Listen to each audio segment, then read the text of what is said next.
রঞ্জনার ঘর সংসারে স্বাগত। আজকে আমি আবার এসে গেছি পুরনো দিনের চাল পটলের একটা ভালো রেসিপি নিয়ে। তো এই চাল পটলটা আমি কিভাবে বানাই তো তোমাদের কাছে আজকে আমি করে দেখাবো। আর তার জন্য কী কী নিয়েছি প্রথমে আমি দেখিয়ে দিই। আমি 6টা পটলকে ভালো করে খোসা ছাড়িয়ে মাঝখানে একটু করে চিড়ে দিয়েছি। আর নিয়েছি 3 চামচের মতো টেবিল স্পুনে গোবিন্দভোগ চাল, 1.5 চামচ আদা রসুনের পেস্ট, 2 চামচ পেঁয়াজ পেস্ট আর একটা মিডিয়াম সাইজের পেঁয়াজকে কুচিয়ে নিয়েছি। তো চলো প্রথমে আমি তেল গরম করে পটলগুলোকে আগে মিডিয়াম ফ্লেমে আমি ফ্রাই করে নিচ্ছি। তো পটলগুলোকে আমি মিডিয়াম ফ্লেমেই ভাজবো, তাতে আমার পটলটা আস্তে আস্তে একটু ব্রাউন হবে আর সেদ্ধ হয়ে যাবে। তো এইভাবে আমি ঘুরিয়ে ফিরিয়ে আগে পটলটাকে ভালো করে ভেজে নিচ্ছি। তা আমি এইভাবে পটলগুলো ভেজে আগে তুলে নিলাম। এবারে আমি ওই তেলের মধ্যেই সামান্য জিরে আর একটা তেজপাতা ফোড়ন দিয়ে আগে আমি ভেজে নিচ্ছি। এবার আমি এর মধ্যে কুচনো পেঁয়াজগুলোকে দিয়ে দিলাম তেলে। আর খুব ভালো করে আমি পেঁয়াজটাকে বেশ কিছুক্ষণ সময় নিয়ে ভাজবো, একদম ব্রাউন করে ভাজবো পেঁয়াজটা। আর মিডিয়াম ফ্লেমে আমি পেঁয়াজটাকে ভাজছি। তো ভালো করে আমি 10 মিনিট ধরে আগে পেঁয়াজটাকে ভেজে নিচ্ছি। তো দেখো এইভাবে পেঁয়াজটাকে আমি ব্রাউন করে নিলাম। এবারে এর মধ্যে আমি 1.5 চামচ রসুন আদার পেস্ট দিয়ে আমি আবার বেশ কিছুক্ষণ আগে ভেজে নেব। তো রসুনের গন্ধটা চলে গেছে। এবার আমি এর মধ্যে 2 চামচ পেঁয়াজ বাটা দিয়ে দিলাম। এবার আমি আবার ভালো করে সবগুলো বেশ কিছুক্ষণ ভেজে নেব, 3 মিনিটের মতো। তো গন্ধটা চলে যাবে কাঁচা। তো আমি এভাবে বেশ কিছুক্ষণ ভেজে নিচ্ছি। আমি 1 চামচ ধনে পাউডার দিয়ে দিলাম, 1/2 চামচ জিরে পাউডার দিলাম। জিরে পাউডারটা একটু কম দিলাম কারণ গোটা জিরে ফোড়ন দিয়েছি। এবার আমি ভালো করে সবগুলোকে খুব ভালো করে কষিয়ে নেব আগে। যত ভালো করে কষাবো তো খেতে ততই ভালো হবে। 1 চামচ হলুদ পাউডার দিলাম, 1 চামচ নুন। আমার আজকে আন্দাজ মতো নুন আমার 1 চামচই লেগেছে। নুন হলুদ দিয়ে আবার বেশ কিছুক্ষণ ভেজে নিচ্ছি।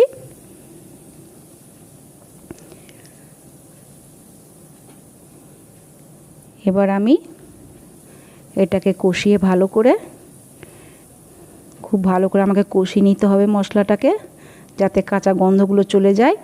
আর গোবিন্দভোগ চালটাকে আমি 1 ঘন্টা আগে ভিজিয়ে রেখেছিলাম। এবার আমি মশলার মধ্যে দিয়ে আমি 10 মিনিটের মতো এটাকে খুব ভালো করে ভাজবো। তো যত ভালো করে ভাজবো ততই খেতে ভালো হবে।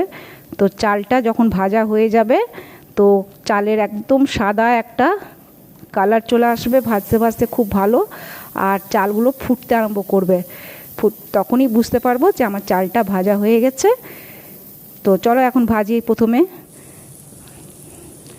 এবার আমি টমেটো আর শুকনো লঙ্কা সেদ্ধ করে রাখা পেস্টটা দিয়ে দিলাম। তরকারির কালারটা খুব সুন্দর আসবে, খেতেও ভালো হবে। তো দেখো চালগুলো ফুটতে আরম্ভ করেছে, আমার ভাজা হয়ে গেছে, সব চালগুলো ফুটতে আরম্ভ করেছে আর খুব ভালো একটা গন্ধ ছেড়েছে, খুব ভালো গন্ধ বেরিয়েছে তরকারির। এবারে আমি 1 চামচ চিনি দিয়ে দিলাম। চিনি দিয়ে আবার বেশ কিছুক্ষণ আমি কষিয়ে নেব।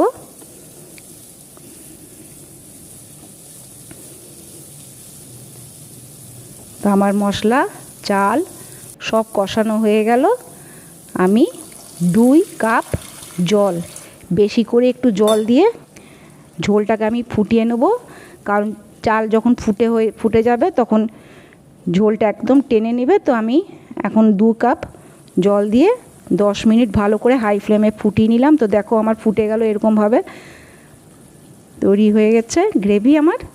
আর বেশি ফোটাবো না, চালগুলো বেশি সেদ্ধ হয়ে গেলে টেস্ট ভালো লাগবে না। আমি এবার ভেজে রাখা পটলগুলো সব সাজিয়ে দিচ্ছি একটা একটা করে। তো এই গ্রেভিটা খেতে খুবই সুন্দর হয়, আর পটলের মধ্যে পুরো ঝোল ঢুকে গেলে আরও টেস্ট লাগবে পটলগুলো খেতে।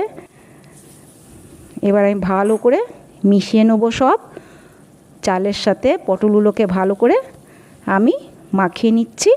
আর গ্যাসের ফ্লেমটাকে আমি আবার মিডিয়ামে করে দিয়েছি। আমি চাল বেশি আর সেদ্ধ করব না, চাল খুব সুন্দর সেদ্ধ হয়ে গেছে।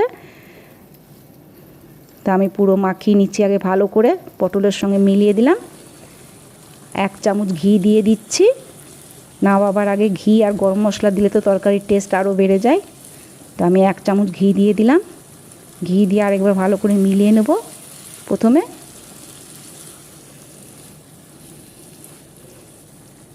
মেলানো হয়ে গেছে, আর কালারটাও খুব সুন্দর এসেছে তরকারির। আর আমি এবারে 1/2 চামচের মতো গরম মশলার পাউডারও ছড়িয়ে দিলাম। এই গরম মশলার পাউডার আমি বাড়িতেই তৈরি করি, আমি কেনাটা ইউজ করি না। বাড়িটা বেশি সুন্দর হয়, খেতে ভালো টেস্ট হয়। তো আমার আজকে চাল পটল রেডি হয়ে গেল। তো আমার ভিডিওটা কেমন লাগলো তোমাদের অবশ্যই কমেন্টস করে জানাবে। এই রকম অবস্থাতে আমি রেখে দেবো। তা আমার চ্যানেলটাকে অবশ্যই লাইক করবে, সাবস্ক্রাইব করবে। আমি আবার নতুন ভিডিও নিয়ে তোমাদের সামনে তুলে ধরবো। Tata, thank you.